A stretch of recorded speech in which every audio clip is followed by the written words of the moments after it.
Episode 3 की starting में हमें दिखाया जाता है एक लड़की को जो कि हमारे सुमरे और मिसो के स्कूल की तरफ जा रही होती है और अपनी मम्मी बोल रही होती है कि फाइनली उसे उस लड़के का स्कूल मिल चुका है जिसने उसकी बचपन में बेइज्जती की थी। इस लड़की का पास्ट का सीन दिखाया जाता है जहाँ पर ये लड़की कहीं जा रही थी, तभी अचानक से मिसो से टकरा जाता है जिसकी वजह से ये गटर में गिरती है और इसके कपड़े गंदे हो जाते हैं और वहाँ पर मौजूद सारे लोग इस पर हंसने लगते हैं।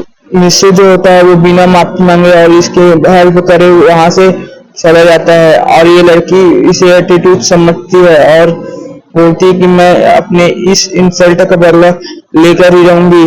और फिर हम प्रेजेंट का सीन देखते हैं जहाँ पर ये लड़की ऑफिस में आ चुकी थी, जहाँ पर प्रिंसिपल इसी के पेरेंट्स के साथ इसके एडमिशन के बारे में बात कर रहे थे। तभी उसकी नजर इस लड़की पर पड़ती है और वो अपने कॉल को एंड करते हैं और टेलीफोन को टेलीफोन बूथ पर रख देते हैं। फिर वो इस लड़की से पूछते हैं, मैं गलत नहीं हूँ तो तुम वही लड़की हो जिसके पेरेंट्स के साथ अभी मेरी बात हो रही थी, है ना? फिर जो ये लड़की होती है वो होती कि जी हाँ, मैं वही लड़की हूँ जिसके पेरेंट्स के साथ आपकी बात हो रही थी अभी। अपना इंट्रोडक्शन प्रिंसिपल को देने लगती है। वो बोलती है कि उसका नाम मिचिको सवाड़ा है और उसके पिता एक फेमस कंपनी में मैनेजर के काम करते हैं।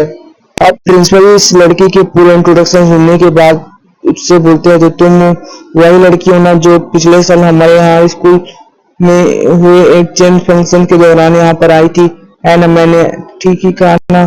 फिर जो नीचे को होती है वो बोलती कि हाँ, मैं वही लड़की हूँ जो आपके पिछले साल हुए चेंज फंक्शन के दौरान यहाँ पर आई थी। उसी दौरान मुझे आपका स्कूल बहुत अच्छा लगा था, इसलिए मैं यहाँ पर अपना एडमिशन करवाना चाहती हूँ। क्या मैं आपके स्कूल में एडमिशन ले सकती हूँ? किसी को बोलते हैं, जी हाँ, आपका एडमिशन यहाँ पर हो सकता है, आप इस फॉर्म को फिल कर दीजिए। फिर प्रिंसिपल मिचिको को एक फॉर्म देते हैं, फिर मिचिको उसे जल्दी से फिल करके सर को सबमिट कर देती है और तो सर बोलते हैं आपका एडमिशन यहाँ पर सक्सेसफुल हो गया है, बाकी प्रोसेस कल होगी तो आप कल मुझसे आकर मिलना। फिर मिचिको बोलती है जी सर और वो वहां से चली जाती है। फिर हम देखते हैं अपने मिस और सुमरे को जो कैबिन में घूम रहे थे, तभी अचानक से उससे एक लड़की टकराती है कि और कोई नहीं थी, मिचिको ही थी जो कि अभी अभी प्रिंसिपल ऑफिस से निकली है। फिर वो मिसो को बोलती है तुम देख कर नहीं चल सकते क्या? फिर मिसो उसको जानता ही नहीं था, इसलिए वो उससे पहले माफी मांगने लगता है और बोलता है कि सॉरी, मुझे ध्यान नहीं रहा, अगली बार से देख कर चलूंगा।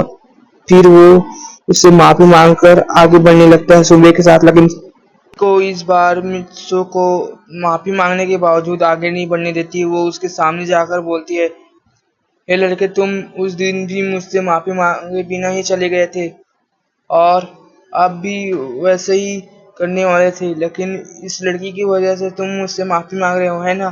तुम्हारी एटीट्यूड अभी तक गई नहीं।